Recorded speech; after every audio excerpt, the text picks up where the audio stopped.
Hello, thank you for joining in once again if you are returning, and welcome if you are joining in for the first time. I'm on a 365-day note writing journey, and today is day number 292. As said, welcome, and my name is Anna Delman. I'm writing notes to encourage myself so that I can keep focused all the way through to 365 days, and I cannot believe I'm already on day 292. Friends, it goes to show that if we make a deep commitment, we do stick to it. Now, I will be honest, it's not every day that I want to record this and share it. Some days it's just, I can skip a day as long as I share the note the next day. But then I'm not honoring a commitment. And when we make those commitments to ourselves, we need to stick to them to bring about the changes we want. So that's the reason behind it all. And as I said, it's day 292, and then continuing on the discussion and what I'm working through to solidify my own understanding for this week. This is what my note reads as: what are you depositing in your heart to grow a beneficial outcome? The choice is yours. The choice is mine.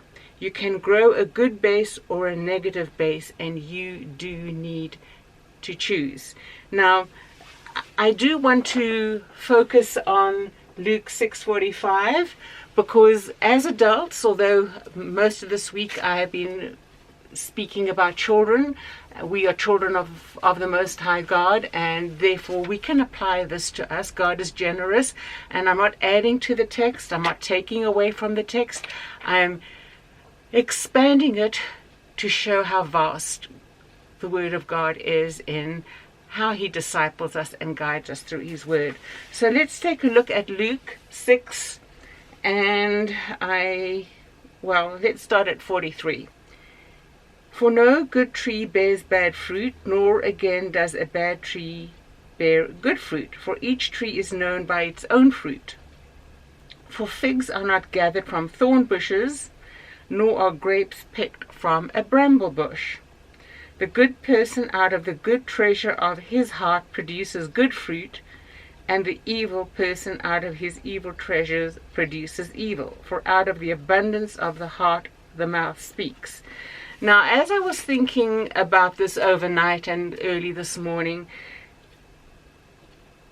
my mind just focused on for out of the abundance of the heart the mouth speaks. From what's overflowing and abundant in your heart, that's what your character is, friends.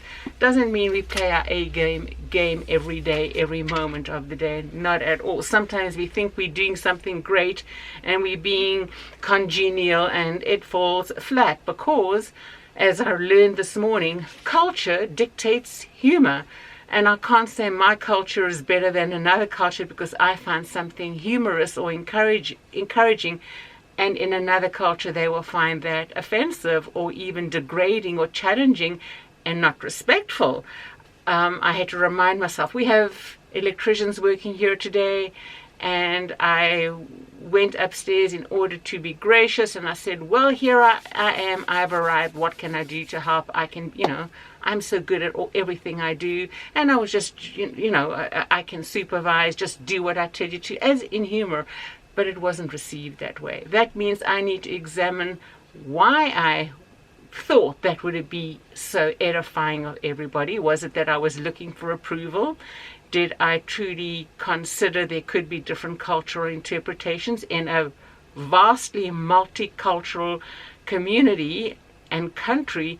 I need to be respectful of that. And it doesn't mean just because I think something is humorous that I need every other culture in my community to find what I share to be congenial or humorous or even encouraging, when it could be the opposite. Now, there are histories behind both of those possibilities that could also be brought into considering it a disrespectful comment when you're trying to be. Now, that's not splitting hairs. It goes to show how complicated the world is in which we live.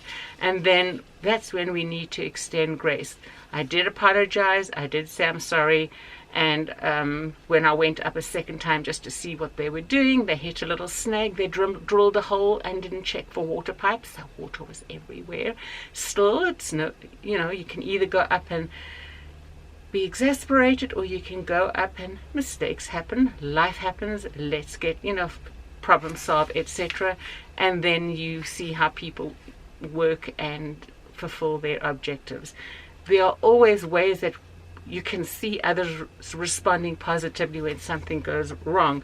But you don't get to that if you haven't been cultivating congeniality in your heart. And from the overflow of the heart, the mouth speaks. The abundance of the heart, the mouth speaks. Now, I did look up that in the original language, and it is a little different in each translation. But if you go back to the original, you cannot have a different translation from the original. It is what it is. And some say from the good, out of the good treasure of the heart, the mouth speaks. And when you consider what that is, when you have been focusing on building up the treasure in your heart, it's because once you've done that, your commitments become pure. You are in a position to be upright and active in your position. That means you're bubbling over and wanting to share, even though it may fall flat at times and it is misunderstood in different cultures. That's when you extend grace and you allow it to be understood, and it can build camaraderie from there on out. You are able to advise people once you have been working on that abundance in your heart, that good treasure. You then can encourage other people, friends. And even while you're working on all of this, an abundant heart rests on one essential criteria, I think, and that is humility. You've been taught something, you've learned something, not of your own wonderfulness. It's a grace of God that He's allowed you. He's prompted those desires in your heart for His good pleasure. That's the difference. It's not to elevate yourself, it's to elevate Him. It's not to bring you glory, it's to glorify Him. When you're working on the abundance of your heart, that good treasure, it gives you purposefulness. You will be determined to keep working at it. You will remain steadfast. You will be driven to excel even more in the areas God is leading you in. It will become something that you're dedicated to doing, and you will be persistent because you see the blessing of it.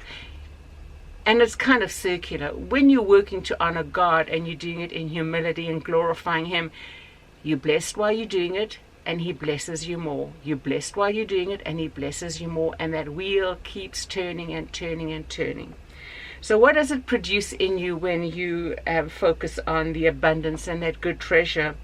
You are driven. It drives you forward.